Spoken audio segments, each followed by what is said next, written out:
The blood-red dust of Athel Station choked the air, a razor-fine grit that sandpapered lungs and coated every inch of Sergeant Cale's gear. Twin suns hammered the corrugated iron barricades, casting grotesque, dancing shadows across the desolate battlefield, painting the alien landscape in hues of raw meat and bruised twilight.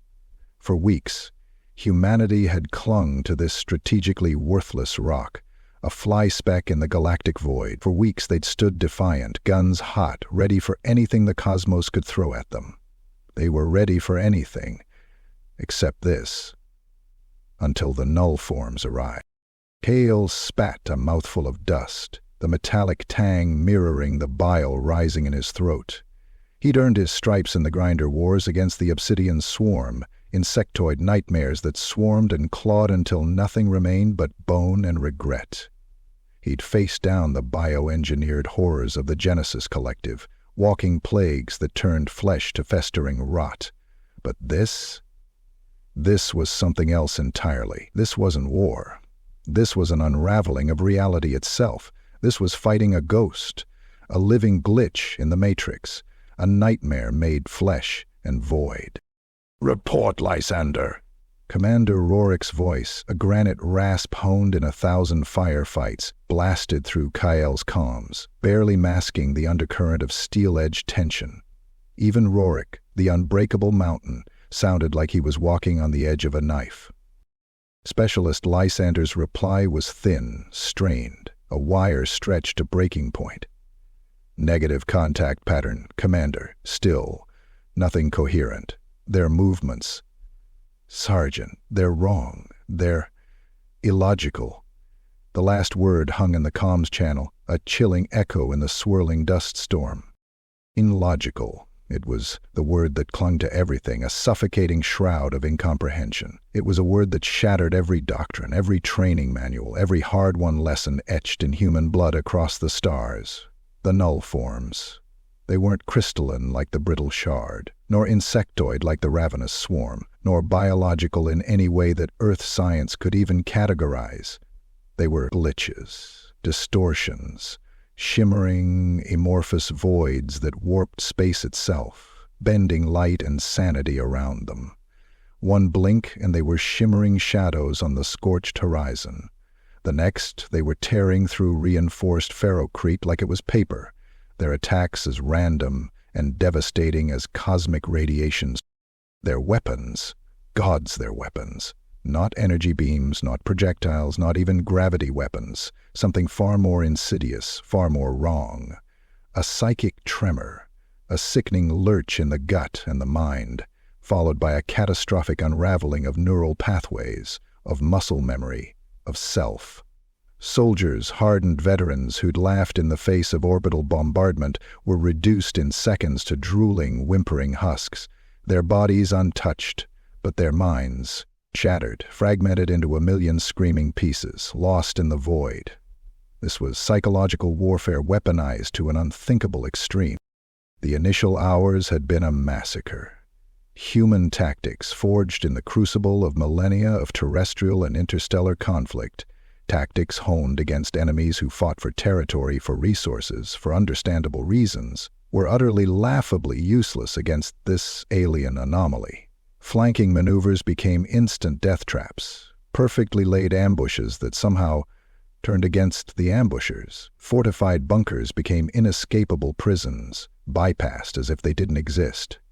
Concentrated firepower, even from orbital cannons, seemed to ripple and distort harmlessly around the nullform's shifting, intangible forms, as if reality itself refused to acknowledge their existence.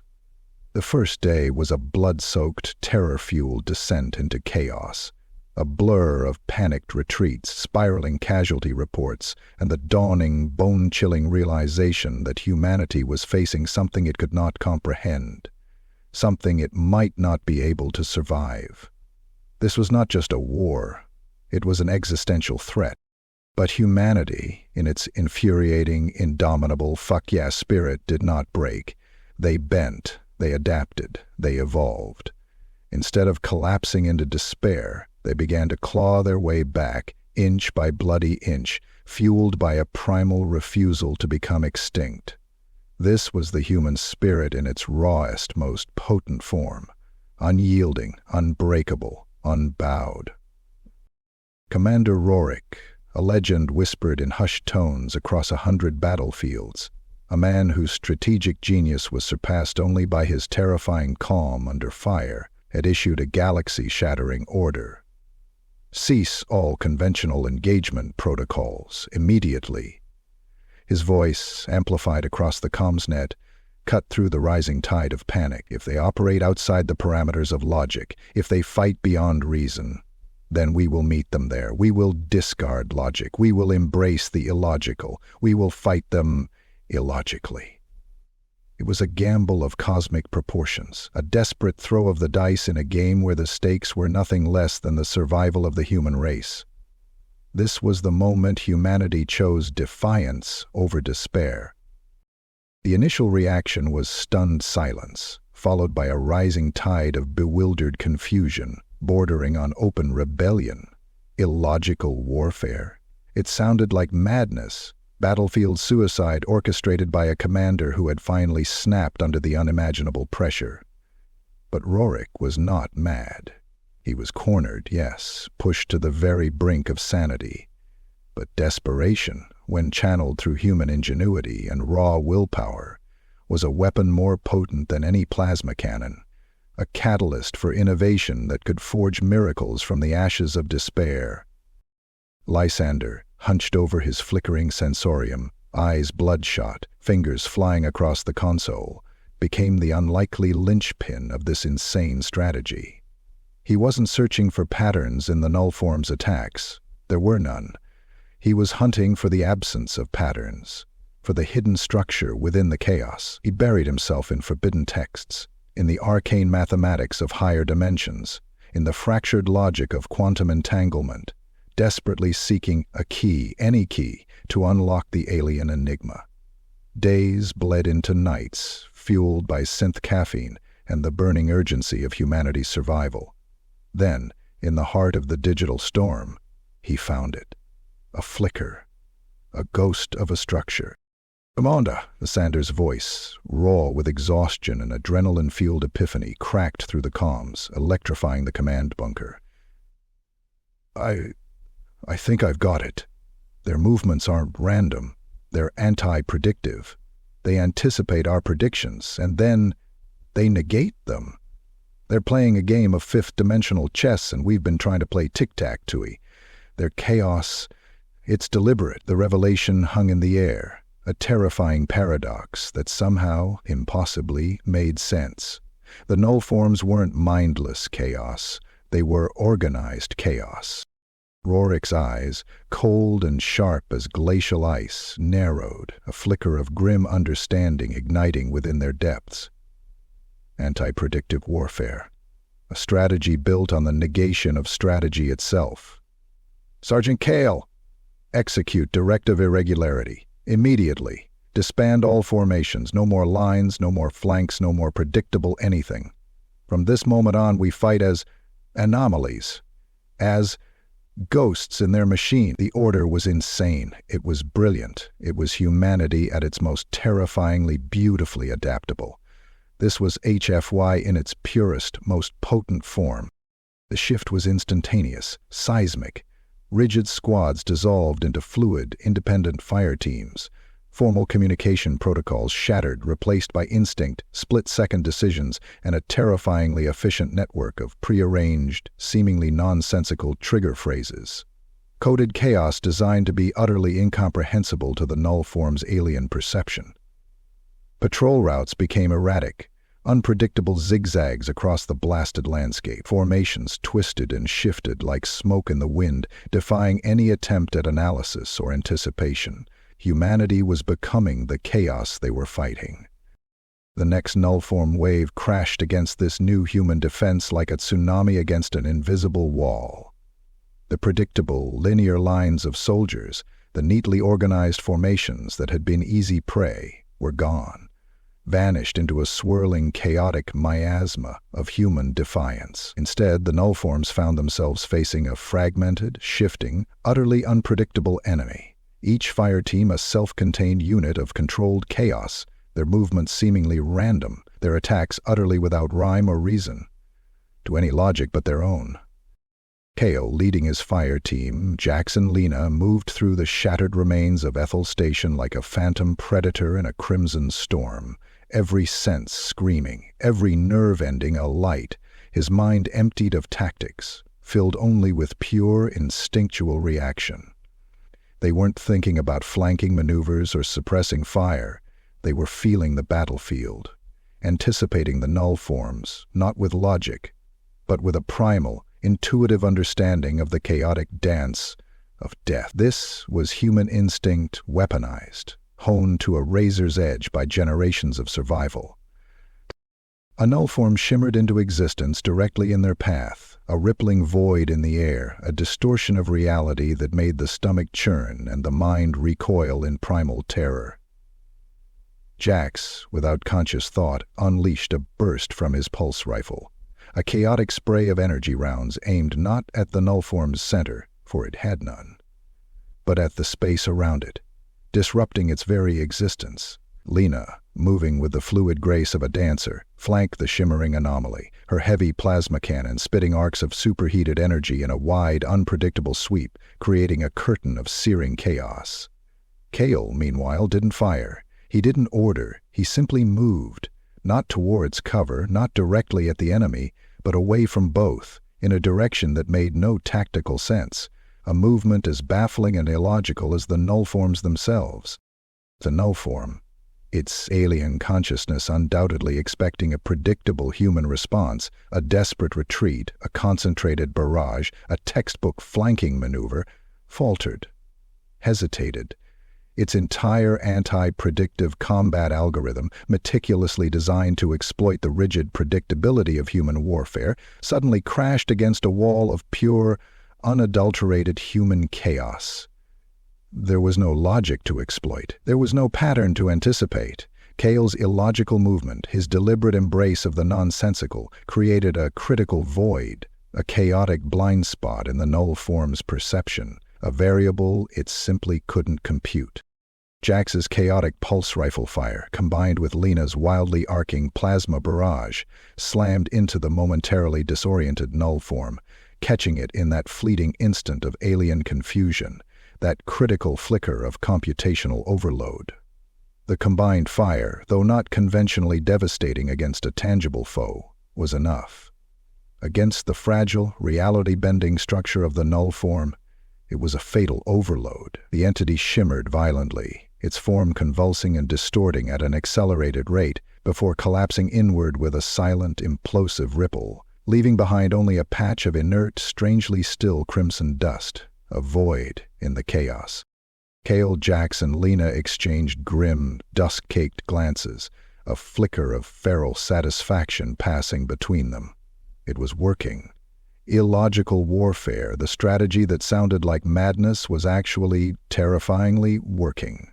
Humanity was fighting chaos with chaos, and in doing so turning the null form's greatest weapon into their ultimate weakness. This was human ingenuity in extremis.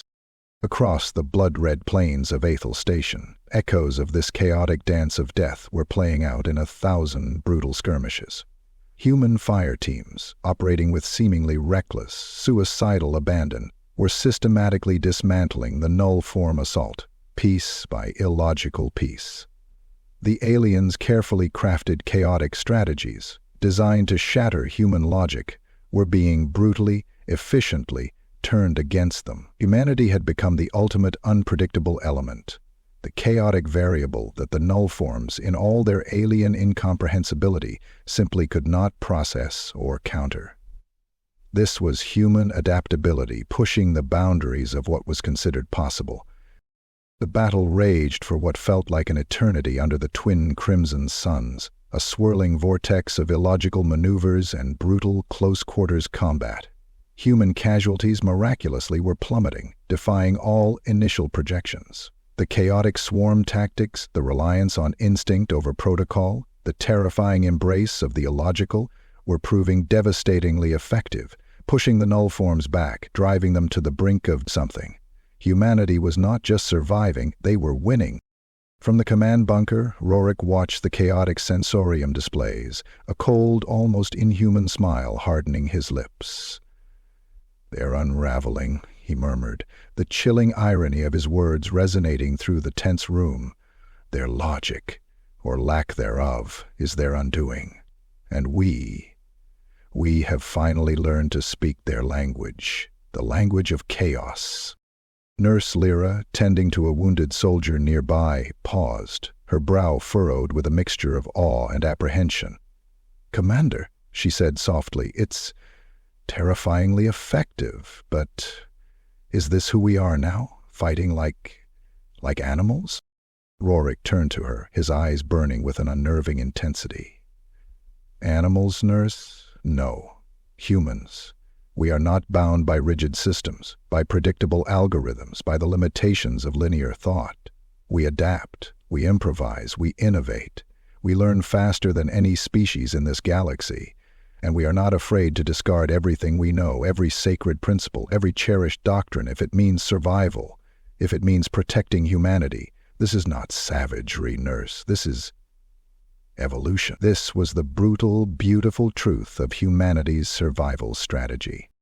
As the crimson suns began to dip below the alien horizon, casting long, distorted shadows that now seemed to mimic the shifting, chaotic forms of the null forms themselves, the alien assault began to fracture, to crumble. Their attacks became disjointed, hesitant, almost fearful. They were facing an enemy that had become as unpredictable, as illogical, as terrifyingly chaotic as they were. And it was breaking them. Humanity, in its chaotic brilliance, was rewriting the rules of war itself. Finally, with no discernible signal, no logical explanation, the null forms retreated. They simply ceased to be, vanished, blinked out of existence as inexplicably as they had arrived, leaving behind only the swirling crimson dust and the stunned, echoing silence of a battlefield won against impossible odds.